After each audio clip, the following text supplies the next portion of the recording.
legal battles in history have been fought to dispel popular misconceptions that race, gender, and social class should excuse anyone from equal legal accountability.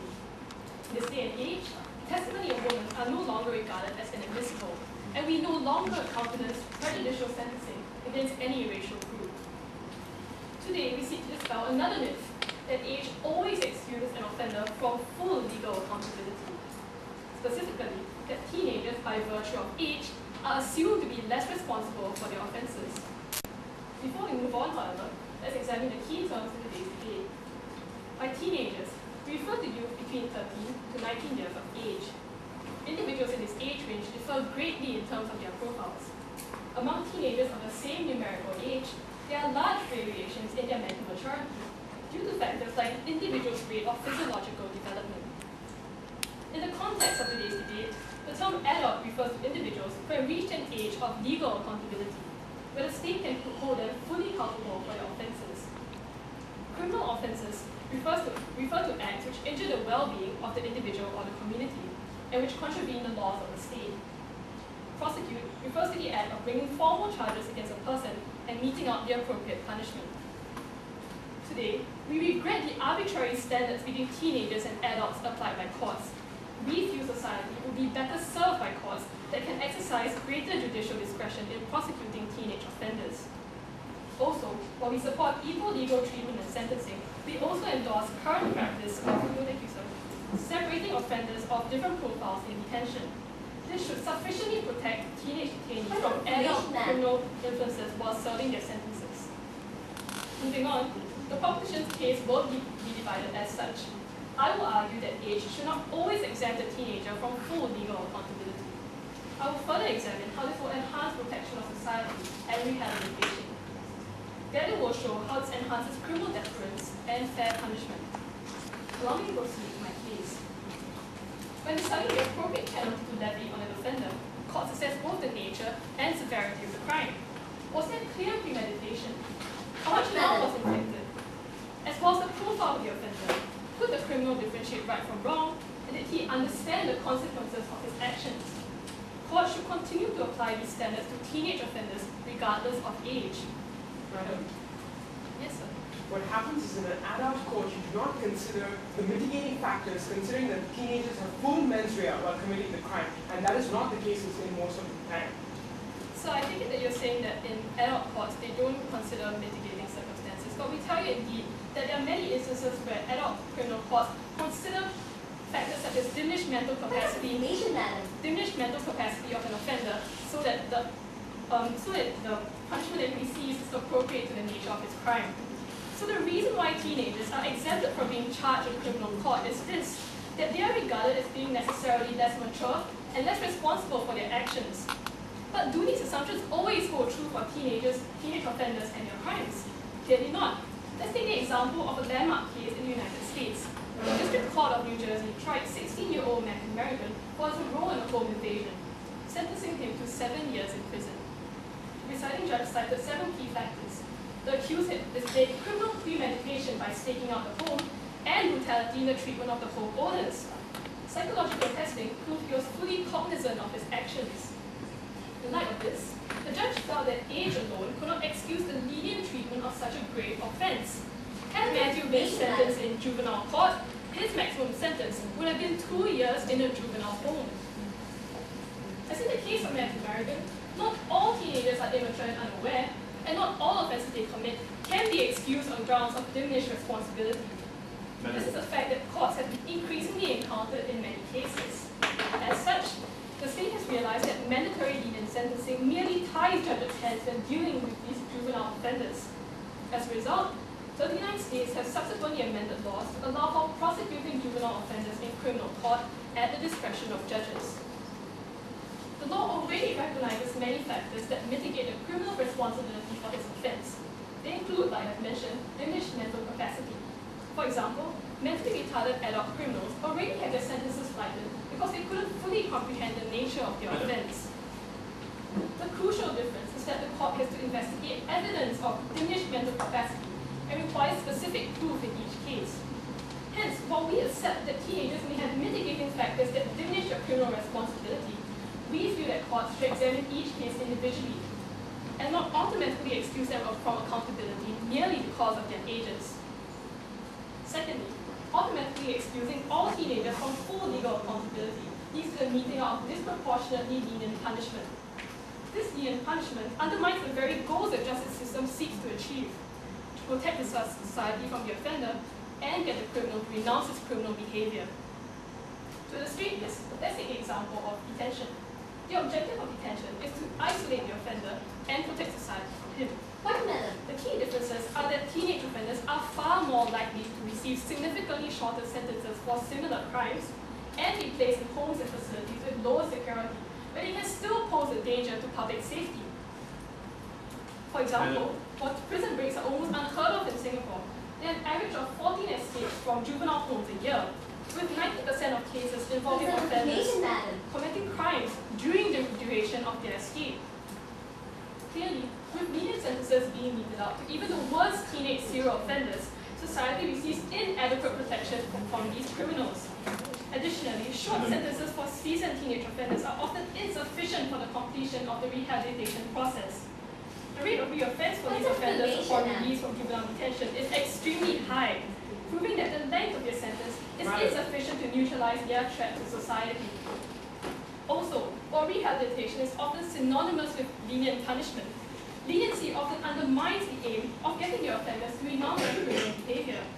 This is because true rehabilitation involves understanding the gravity of one's crime as a step towards engendering remorse. A lenient sentence, therefore, fails to communicate to the offender the gravity of his crime and instead implies society's tolerance of it. Hence, lenient punishment fails to make an impact on reducing recidivism. It is now evident that making assumptions about age excusing legal responsibility has undermined the objectives of punishment and put society at risk of harm. The solution to such a predicament is clear: that courts need to be given greater flexibility to assess the individual profiles of teenage offenders without assuming any link between age and culpability. In the name of equal treatment of all before the law, please block my side of the house. Justice rests on 4 strong pillars: reform, equity, incapacitation, and deterrence. However, the proposition's justice system rests on only one weak pillar: that of punishment, punishment, and more punishment. But before I move on to my case today, let me deal with a few points of contention that I have with that side of the house. Firstly, on their policy on how they will be separated from adult offenders in the adult court. We have to understand that the very fact that they want the separation is a form of concession already. Why is this so? Because when they understand that there is a need for the two parties to be separated, there is already a form of concession in which they understand that these people cannot be treated as adults and cannot be treated in the same way as adults. And therefore we say that the juvenile system is much better in that case. Moreover, I would like to clear out another point on the case-by-case analysis of this policy. Oh, thank you, madam. What happens is when we have a case-by-case policy is that it's up to the prosecutor or the district attorney now to decide which cases go to court and which cases don't. Not only that, what happens is that these prosecutors can only send those cases which have a greater chance of winning into those courts. And this is an unfair justice system which we cannot have. And therefore no deterrence happens, no reduction of crime happens, and therefore the case-by-case basis simply cannot stand. Now let me move on to my 2 points of rebuttal. Firstly, on the enhancement of protection as to why these teenagers are mature enough to commit crimes as adults. However, we must understand that there are certain rules and laws in society, in the legal system, that differentiates the two. Firstly, teenagers, in recognition of their diminished capacity, are not allowed to vote. They are not allowed to own property or even buy firearms or cigarettes from a shop. No, thank you, madam. Therefore, when you actually take these legal systems and you punish the teenagers as adults, you create an unfair legal system which simply not right. No, thank you, madam. Moreover, when you sentence them in adult courts, what happens is that you're actually putting them under the influence of criminals, hardened criminals who will create work. No, thank you, madam, sir. What happens is you put them under the influence of hardened criminals who exert a corrupt influence of the minds of these people, and they not only become worse but more brutal offenders. Secondly, let me talk about that diminished capacity and how lighter sentences in the juvenile system is not working. Firstly, let's not take the focus away from today's debate. We have to argue whether their solution, their policy, is actually going to help juvenile crime. Firstly, we must understand that juvenile crime is actually on the decline. Moreover, 90% of the reports and various points, thank you, madam, shows that juvenile crime is actually on the decline. Now, even if we consider that the crime is not on their decline, their policy will not work, because their policy has no direct link between stopping the crime and how punishment will actually stop the crime. In fact, our side of the house says that it will worsen this crime, because what will happen is that you now put these people in adult prisons where they are under the influence of brutal criminals. There is no reform, there is only punishment, and thank you, sir, under the influence of these brutal criminals, they will definitely become worse. And therefore crime rates will go up, and therefore this policy definitely cannot stand. Having dealt with the rebuttals for today, let me move on to my case problem. I have three arguments. First, prosecuting teenagers as adults makes them lifelong criminals. Second, it creates legal double standards. And third, it ignores the true causes of juvenile crime. My second speaker will explain how this policy harms children. And as a team, we will prove to you that this motion cannot stand. On to my first point. Prosecuting teenagers as adults results in them picking up criminal skills and mindsets, condemning these very children into a life of crime, endangering society. When children are prosecuted as adults, they are sent to adult prisons where criminals become their main role models in the absence of parents and teachers. You don't agree, madam? Hence the policy of separating criminals of different profiles. Madam, I have already dealt with you how the separation of criminals and different profiles will not work. Firstly, because when you separate, it will eventually spiral down to all these teenagers acting and working with the criminals inside the adult system. They will be put into these places, and therefore your separation will not work. Why, sir? No, thank you, madam. Now, moving back to my case. Under the corrupting influence of hardened criminals, children learn to hurt, steal, and murder. To survive, they are forced to use these horrendous skills in gang fights, rapes, and other atrocities. The UK Chief Inspector of Prisons, thank you, sir, stated that levels of violence in facilities such as Full Sutton Correctional Facility are dangerously high due to fight clubs involving children. Combined, this influence and constant exposure to violence inculcates a vicious mentality in these children, which leads to a more violent criminal career. The Youth Law Center in Washington, D.C. found that children prosecuted as adults were 30% more likely to recidivate. Moreover, Columbia University also found that they acquired criminal skills in prison and were more aggressive as compared to their peers who were not exposed to jail.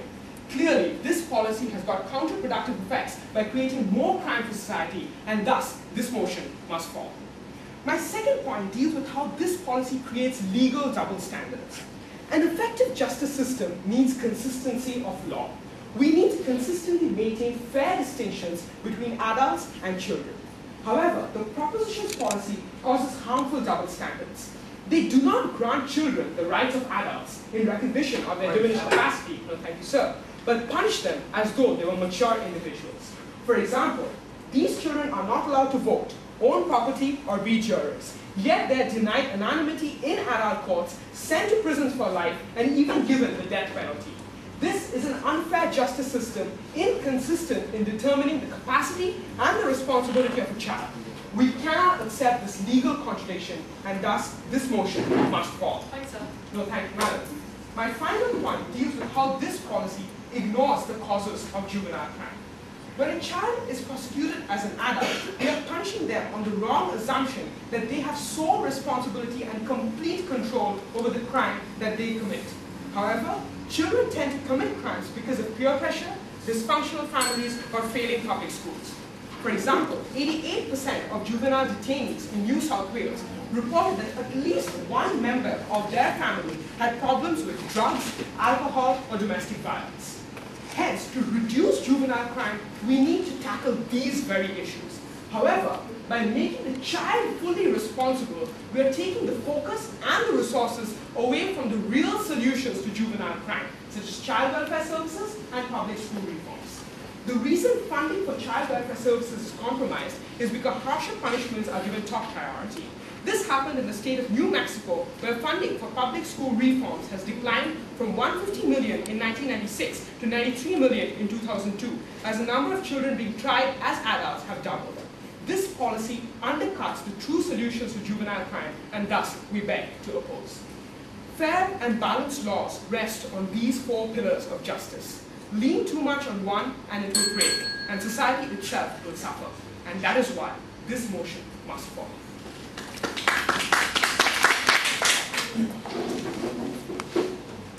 Ladies and gentlemen, on several key issues, the opposition misunderstands and misrepresents the proposition's case. Let me deal with these misunderstandings one at a time.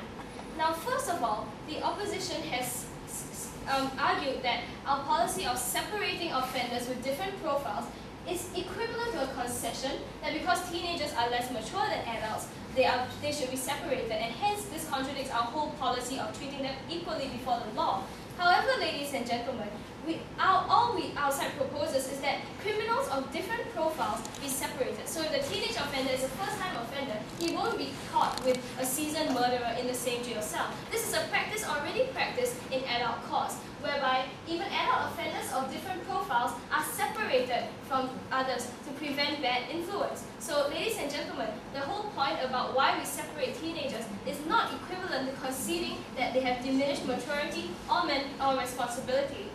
Next, on to the point of diminished rights given to teenagers. Now, the opposition tells us that teenagers aren't allowed to vote, they aren't allowed to drink, they aren't allowed to smoke. So why should they be treated as equally as adults before the law?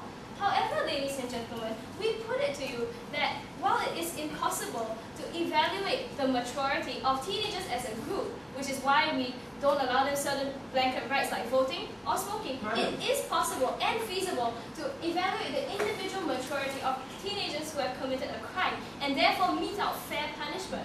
So, ladies and gentlemen, the two issues we talk about are completely separate. Next, on our issue of separating of addressing teenage criminals on a case-by-case basis. Now, the opposition seems to have the idea that the case-by-case basis means that the prosecutor will decide which teenager goes to which court based on which case is easier to win. But, ladies and gentlemen, all we say is that we allow the judges the freedom to judge about the teenager's mental maturity and criminal intent before meting out the accurate punishment, and at the same time they will take into account the gravity of the crime. So, now the next issue is whether teenagers can be held as responsible as adults for their actions, and I will rebut this point on two issues. First of all, now teenagers are supposed to be less mature than adults, so the opposition says. Now, however, we do realize that from a teenager to a teenager, their physiological development, their mental development, and their maturity can differ greatly.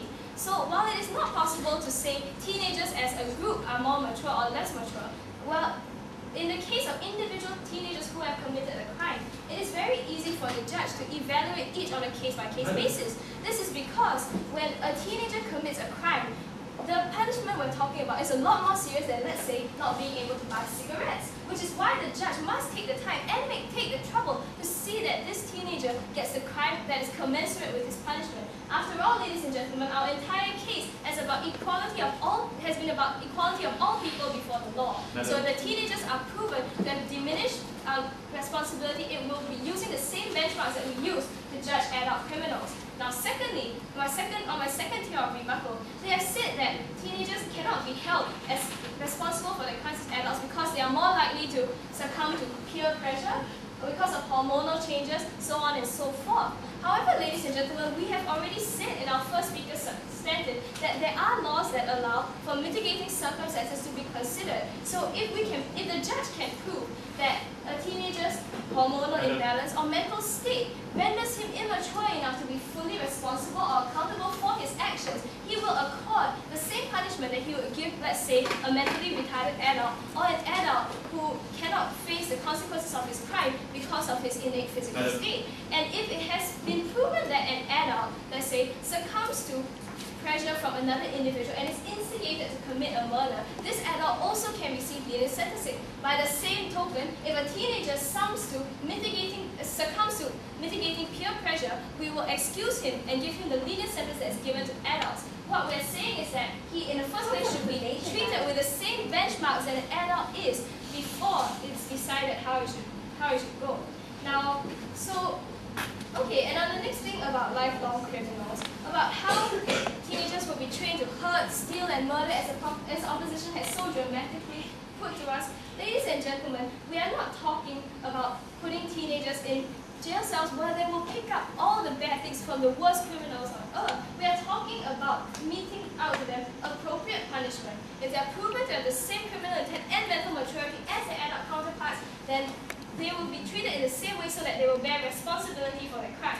So moving on to my substantive property. Thank you, sir.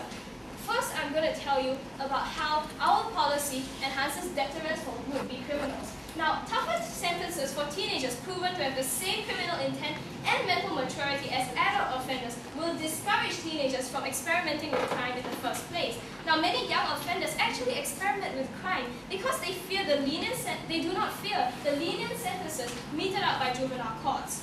In fact, the study conducted in a moment by the University of Maryland in May 2007 has proved that reaching the age of majority, criminal majority, significantly deters youth from crimes. Yes, madam? Madam, in the juvenile system, if your punishment is not severe enough, you can always increase the severity of it. But in the adult system, what you're doing is you're sending these children into the prisons where they'll be abused and bullied by the adults. Ma'am, I've already told you that what we mean by the adult system is that we will use same benchmarks to judge them. So if they deserve a lenient sentence, they will get it. If they deserve a harsher sentence, they will be sent to the prison. It is not equivalent to condemning them to a fate of bad influence by seasoned criminals. It is about judging them fairly and equally before the law. So to move on, now this study conducted by the University of Maryland proves that reaching the age of majority deters youth from crime because they fear the more severe legal sanctions that are meted out by criminal courts. Now, because 18 is the age of majority in the state of Maryland, 18-year-olds are 50% less likely to commit theft, 20% less likely to commit drug offenses, and 15% less likely to commit murder than 16 or 17-year-olds. This evidence shows that when the severity of punishment increases because an individual becomes accountable in the eyes of the law, it becomes a powerful deterrent. So, in fact, society will be safer if would-be teenage criminals are deterred by the prospect of full legal accountability for their actions.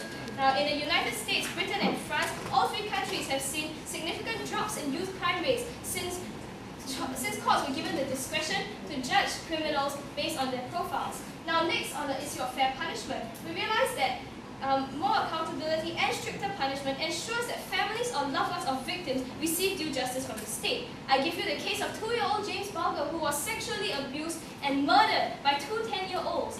These 10-year-olds, because they were less than 18, were sentenced to only 8 years in jail, sparking a massive public outcry at the injustice of this lenient treatment. These two boys demonstrated clear intent and mental maturity to kill the boy and then cover up for his death. So, the purpose of fair punishment is obviously to make sure that justice has been served, and by doing so, retain public trust in the legal system. So it is for the reasons cited above, the need to deter crime and mete out just punishment, and above all, to allow for equality of all citizens before the law, that we fully endorse holding teenagers as accountable as adults under the law. Thank you.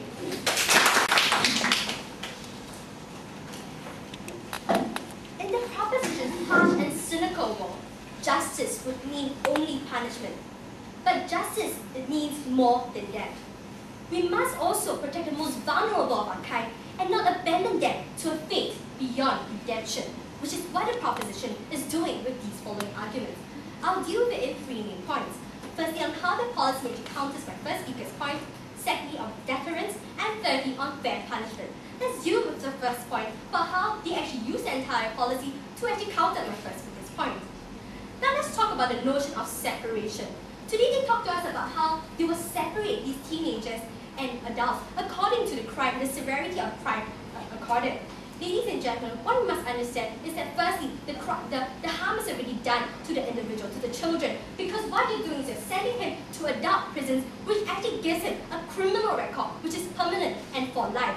And and this actually results in him not being able to get a job or education in the future. Also, ladies and gentlemen, by putting him with adults in the very first place, what he is doing is that you're putting more vulnerable people, more vulnerable children with adults. In the end, this is going to lead to abuse and the bullying of children, and therefore this is not what we want in today's debate, and therefore, ladies and gentlemen, that point falls. Let's talk about the notion of case-by-case basis. Now, in the very first place, they say that we will evaluate the level of maturity. How, ladies and gentlemen? Are we going to put them through tests to evaluate the level of maturity? We say that this is just not possible. And also, even if there's a possibility of evaluating the maturity of these children, what you're doing is that you're already pre-convicting the individual, the children, when you actually send him to adult court. This actually increases the possibility of the child punishment and in the adult prison. And therefore, ladies and gentlemen, we say that because you're not protecting the children because of a case-by-case basis, we say that this point falls. Then they talk to us about, no, thank you, madam, about equality. How do you want equality?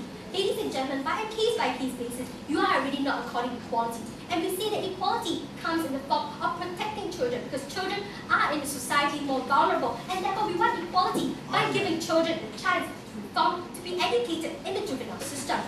Now, coming down to that, we talked about second point, deterrence. Now, ladies and gentlemen, they say that children will be more feared when you put them in the adult system. Firstly, we say that children are unaware of the severity of the crime when they actually do it. Secondly, thank you, madam. Secondly, we also see that children are usually not aware of the consequences when they actually commit a crime. As research from Denver Post shows that children are usually confused by the court system, and therefore they do not actually know what is actually going on, and therefore your deterrent effect is not in the first place. Also, they talk to us about case-by-case basis. Your deterrent effect is gone because now you're not consistent. You are doing it on a case-by-case basis. The possibility of being sentenced to adult court is very low, and therefore your deterrent effect is a bit lost. Yes, madam. The idea of putting it on a case-by-case basis is not to lower the probability of being sentenced to adult court, merely to show the teenagers that they will face this prospect when time is previous enough. Well, by showing a prospect, the possibility is already very low. I have already dealt with that point, madam. Let's talk about the third point about fair punishment. In the very first place, in the juvenile system, these children are still being punished. They're still being punished through detainment, curfews, and even being sentenced in the same years as adult prison. And therefore, we see that children are still being punished. Closure is still given to the family members. And therefore, ladies and gentlemen, we say that fair punishment is still given to children when you actually do not prosecute them as adults.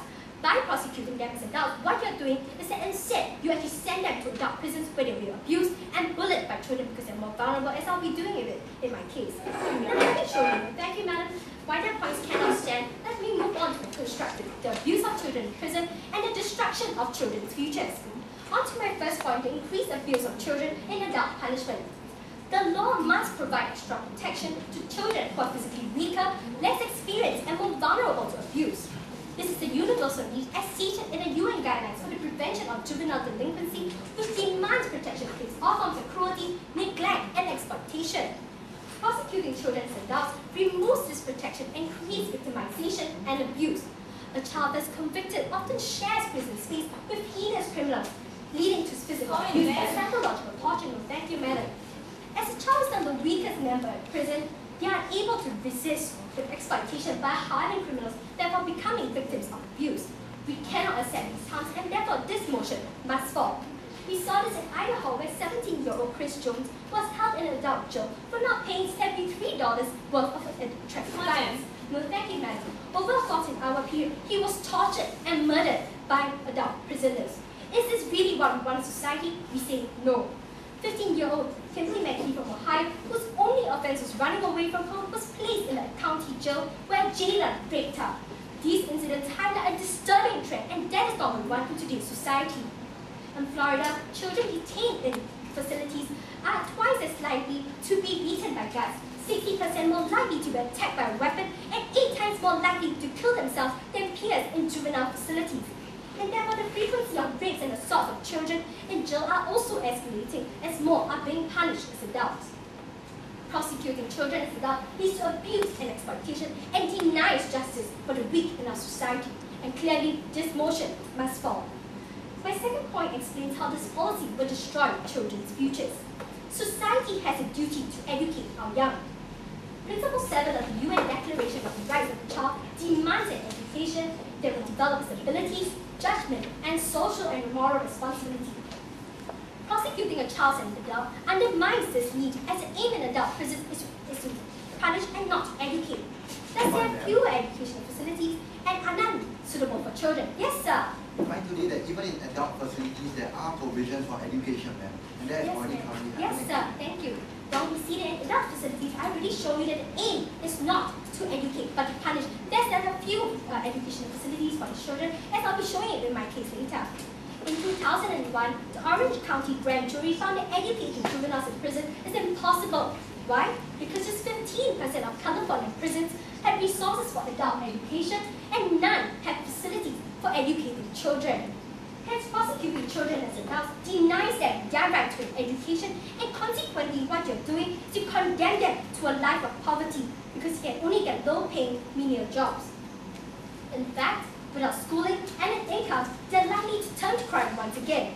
This is seen in Germany, where 71% of ex-convicts have no jobs, compared to the overall state unemployment rate of 7%. Of these, almost all the children prosecuted as adults were unable to attain their high school diplomas and were unable to get jobs. And most of them are living in a vicious cycle of poverty because education was denied to them by a vindictive justice system. This is a tragic and unacceptable outcome, and that is why this motion must fall. In our haste for swift retribution, we see the criminals pass and turn a blind eye to what the possibilities their futures will hold. Our children cry for redemption and a new start.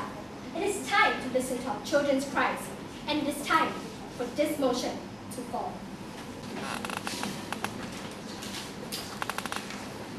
Opposition today wants teenagers who are mass murderers. They want teenagers who have committed teenage crimes such as rape, such as torture, such as inhuman abuses to get away with a mere 2 years. They are coming up today to propose to us that such terrible crimes by teenagers we should still let them get away with such terrible crimes. But we find today that that is not acceptable. That is not something that society can accept today. Now I have 3 main points of contention to the opposition today. Firstly, they're about the whole system of the jail. Secondly, they're about the whole justice and legislation system. And thirdly, the whole point about equality. Now what the opposition today does not fully recognize is the manner and mechanisms in which our prisons today work. Our prisons today do not put the most vulnerable criminals with the most heinous criminals. Our prisons today do not put adult pickpockets with adult mass murderers. Our prisoners today understand the need for separation, the need to prevent such gang fights, to prevent such bullying, and has already actively taken steps to do so. No, thank you, ma'am. We find today that already currently in prisons, we have separate wings and separate faculties according to the profile of the criminal, according to whether you are a first-time offender or you are a seasoned criminal. And therefore, this same system will today be applied to teenagers. That this same system will be applied to teenagers so that, no thank you, sir, so that they will receive the same kind of protection, the same kind, and they will not, in fact, have the so-called bullying and criminal mindset and not pick up criminal skills from the other criminals. What observations, sir? No, thank you, ma'am. Now, secondly, let's talk about bullying by adults. We find today that in the prison itself, security is already a lot tighter than in juvenile homes. In fact, we find there is a 50% greater cases in juvenile homes where serious injuries, such as permanent maiming or damaging, no, thank you, ma'am, of teenagers are carried out merely because they do not have the proper security measures, merely because they do not treat these teenagers and do not see the ability and the damage that these teenagers can do.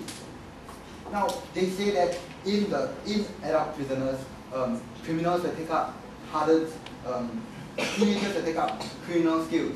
Now, let us look at their own juvenile system. We find that yes, although large proportions of teenagers may not be hardened criminals, there is still a small percentage of teenagers that are such criminals. And no, thank you, sir. And anyway, by putting them all in the juvenile system, these hardened teenagers can also influence the rest. In effect, their policy does not serve to, for any of their aims. Now, secondly, about the whole idea of education within a prison facility. Now, that is clearly untrue, mostly because the aim of a prison is not only to punish. The aim of the prison is also to rehabilitate and allow these people to reintegrate into society.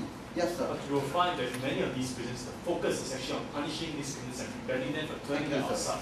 Now, you have to understand today why these criminals are punished.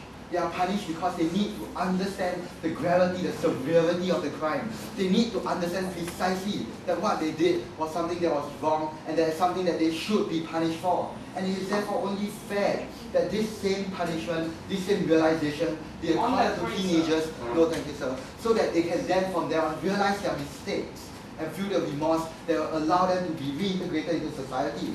Secondly, no thank you ma'am, we find that current prison facilities already do have incentives for people who demonstrate they have the ability to understand the crime. Education, even higher level education, such as university education, are given to adults who have proven themselves to feel the guilt and remorse that they ought to. And subsequently, they are allowed to take examinations in these prison facilities. They are not only given the very basic education that the opposition today claims. And we find that this same system can very well be applied to teenagers. For a very simple reason that, no thank you ma'am, before you can educate a teenager about these skills, about these more academic subjects, you have to educate a teenager that crime is wrong, that they cannot, under all circumstances, no thank you sir, commit the same crime again. And that is the reason why there's punishment in the first place. And it is only after this punishment has taken effect, after the rehabilitation and counseling that's currently given to all criminals, after this has taken effect on the teenager to ensure that they are now of a more stable mind, then can education come in. On the third point about them not finding jobs in society, we find today that there are all these steps taken to cure this problem. We find today that, for example, the Yellow Ribbon project in Singapore has already kicked off, and statistics are showing a greater increase in the effectiveness of these programs. There are already many of such programs, and these teenagers, if they prove themselves in the future, no thank you ma'am, can in fact find jobs. Now secondly, about the whole point about the legislation, they have misunderstood us. All we are talking about today is the mode of punishment, about which mode of punishment is more effective for the criminal. We are not talking about the prosecution process. We are not talking about whether we want to change the fact whether the teenager was guilty or not. All we are doing today is to change the mode of punishment. Why? Because we believe that a harsher punishment is what is needed to let these teenagers understand the severity of the crime. We understand today, no thank you sir, that it is only with harsh punishment and measures and long-term rehabilitation can these teenagers fully understand that what they did was wrong and henceforth change and reform to be an asset to society. Now my third point about contention, that about the whole point about equality. The opposition today has never truly dealt with us about the equality point. They have never come out and told us. In fact, they have considered that teenagers should be held accountable for their actions. All they are doing is nitpicking at the way in which we punish them, the kind of facilities we put into them. They are considered as a whole the principle of the debate, that we should have equality and that equality is needed in the court today. We find that the court is the one institution whereby the president and the commoner is the same status when charged by the court. We find that the court is the one system where all is equal under the law. And we find that teenagers, if they can be proven to have the same mindset, if they can be proven to have the same maturity, should be accorded with the same equality that we face today. Yes, sir. And yet, in many of these courts, the children cannot even comprehend the legal terms that we throw at them. They're basically students. We have already said that if these children cannot comprehend the court, if their maturity does not allow them to understand the processes of the court, all these are mitigating factors that are already taken into consideration. If an adult today comes up with a mental maturity of a 6-year-old and goes to court, the court still mitigates his crime because they realize that such an adult cannot be held fully accountable. All the theories, all the scenarios that are given about peer pressure, about dysfunctional families, all these are already mitigating factors in today's court. All these are already built into the legislation. Now, so today we find that because the opposition does not understand the way prison system works, because they don't understand all the provisions, the full length of them, of today's legislation, and because they are still yet to address the point that teenagers should be treated equally and be accorded with the same view as adults if they are proven to be able to. Therefore, this motion must stand. Now, as a child, I often asked my parents to treat me more like an adult. But if this is what they had in mind, prosecuting me as an adult, I don't think I really want it anymore. And neither will the billions of children around the world with whom they are going to impose their tribal rigid policy upon. Let me show you why their ideas are wrong in my three contentions. Firstly, does it help the teenager? Secondly, just how fair is the system of justice? And finally, does it truly protect or benefit society? Let's begin with the teenager.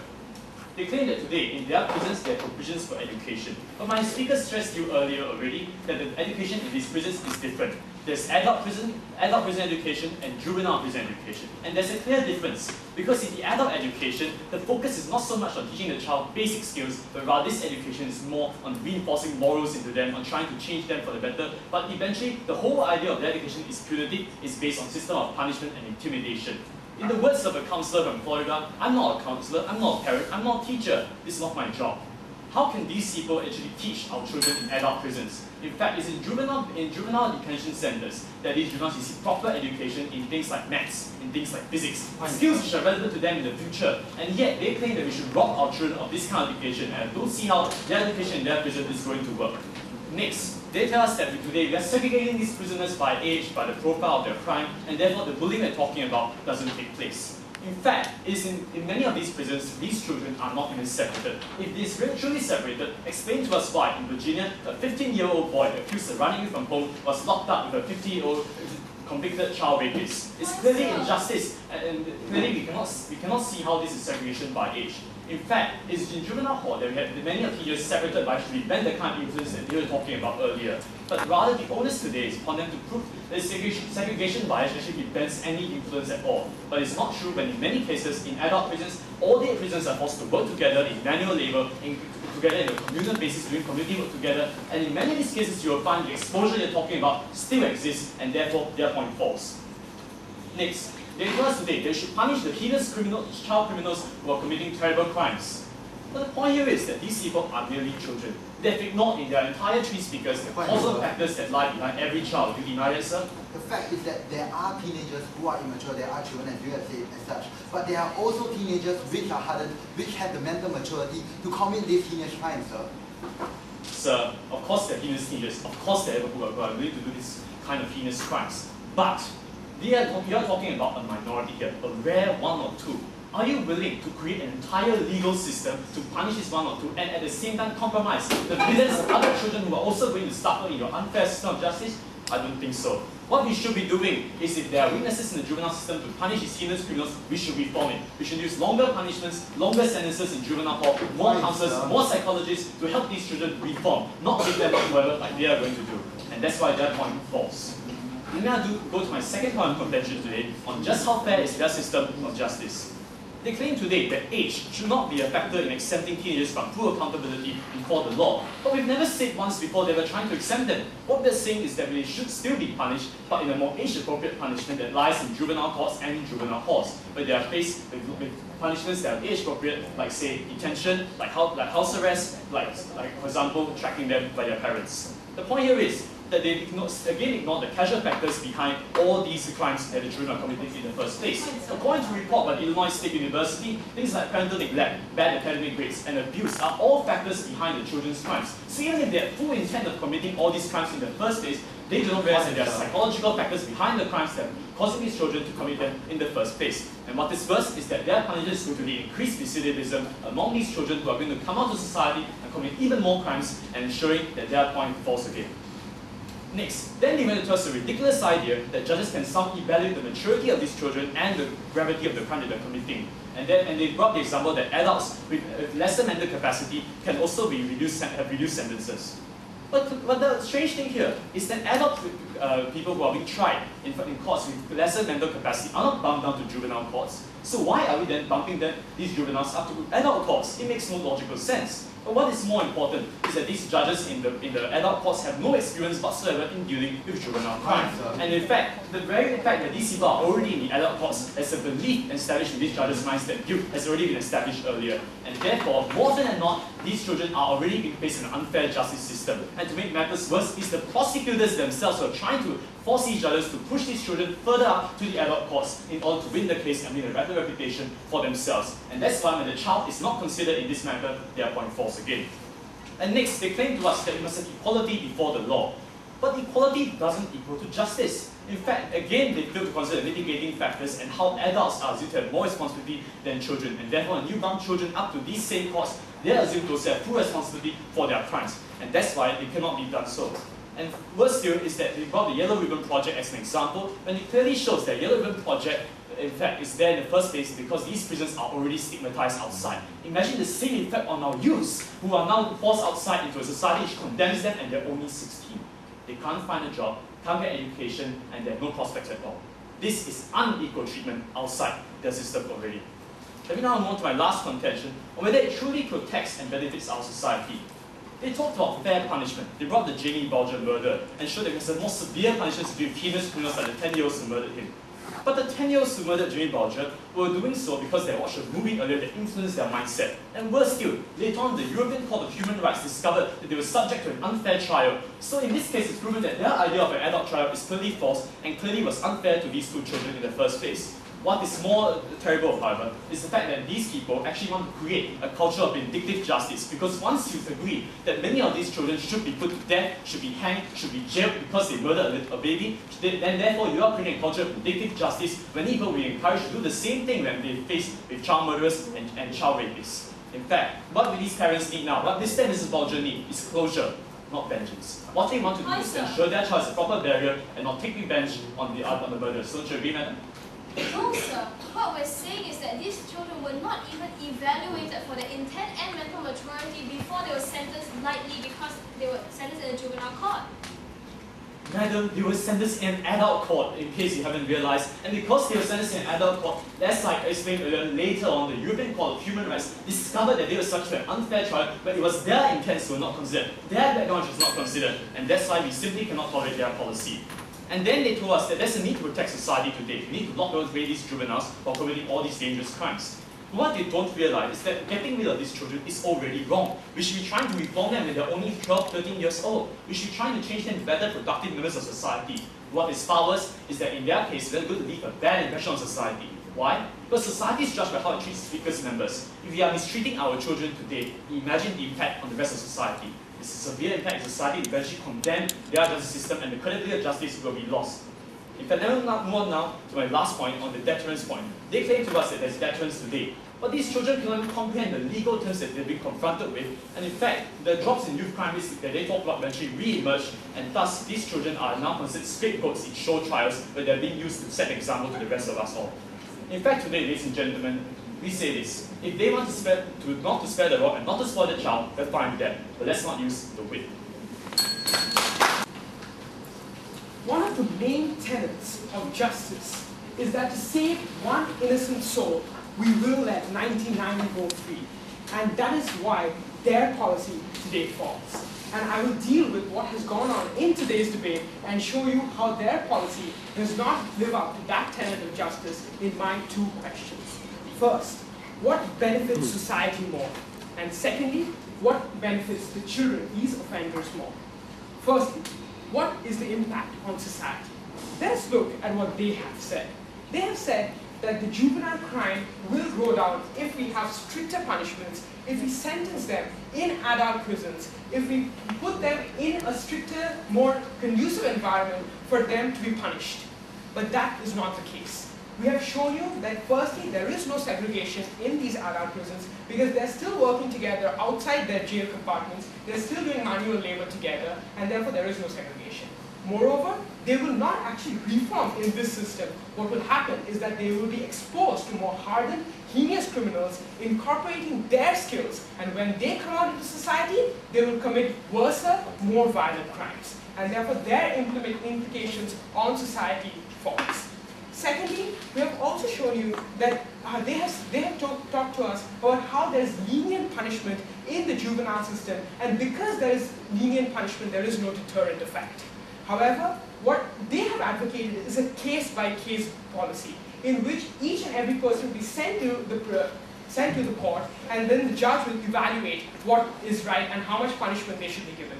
Firstly, again, our speakers have already shown you that this cannot happen because the children do not have the maturity to understand the legal framework of courts. Moreover, what happens is that these people are actually being sentenced in the wrong way into the adult prisons, where they are subject to abuse, subject to bullying from these people, and therefore this is not the right thing to do.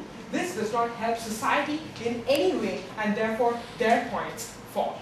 Let us move on to the second contention, on what is the impact on children. We have also shown you on this side of the house that their policy actually causes the abuse of children within their system.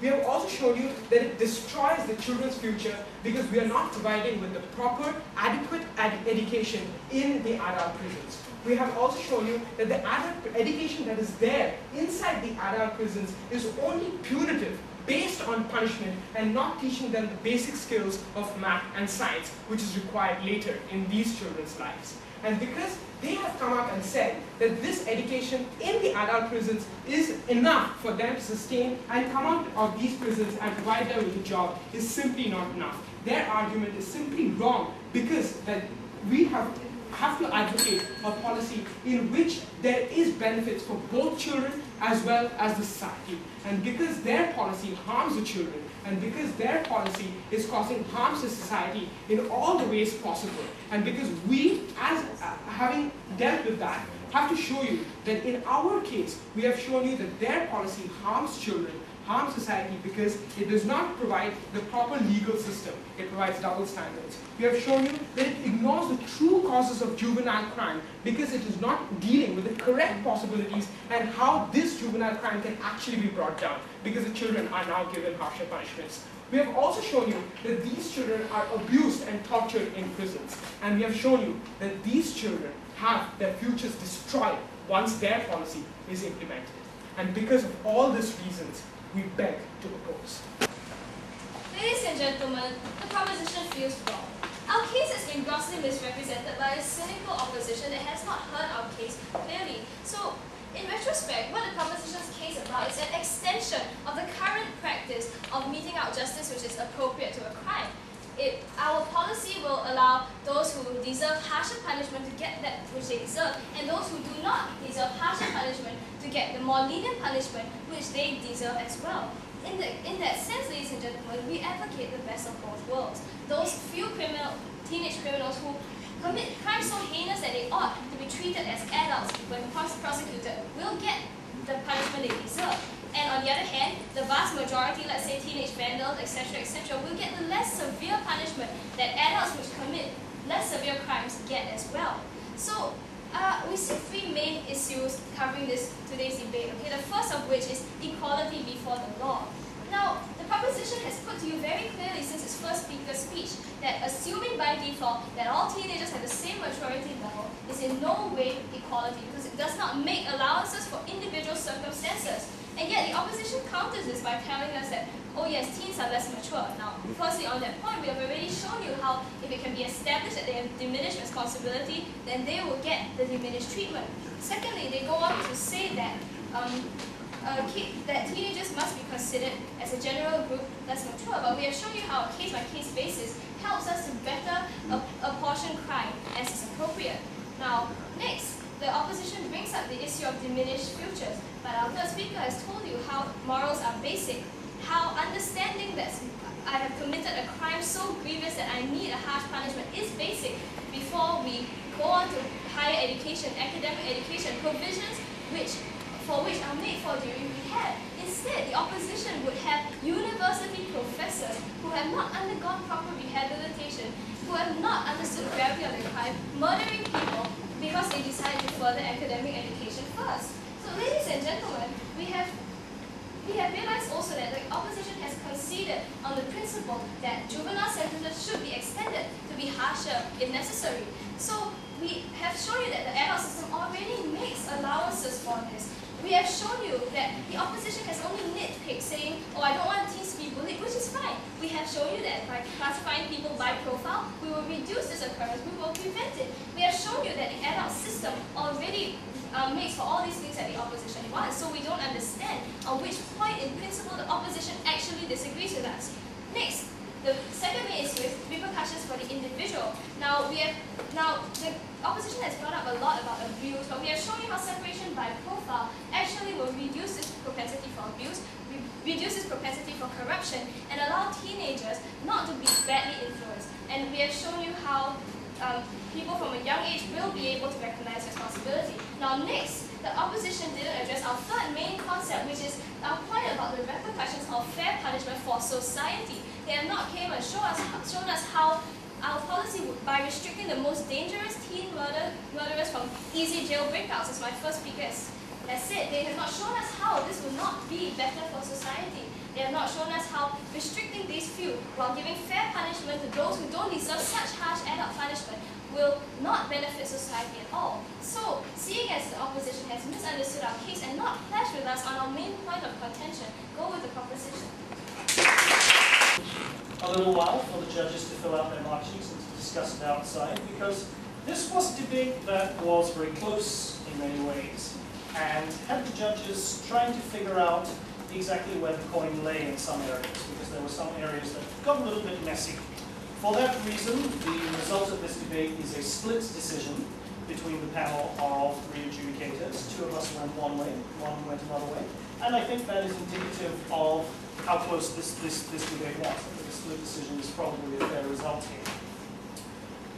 What did we have in this debate? Well, as the debate progressed, I think what was fairly clear coming from the proposition's case was what they were talking about was a setup where all teenagers, if they commit any kind of offense, would still go to the adult courts, but the judges would have some discretion, possibly greater discretion than in dealing with adults, or possibly not, that may just be inclined towards the more lenient end of discretion in terms of sentencing.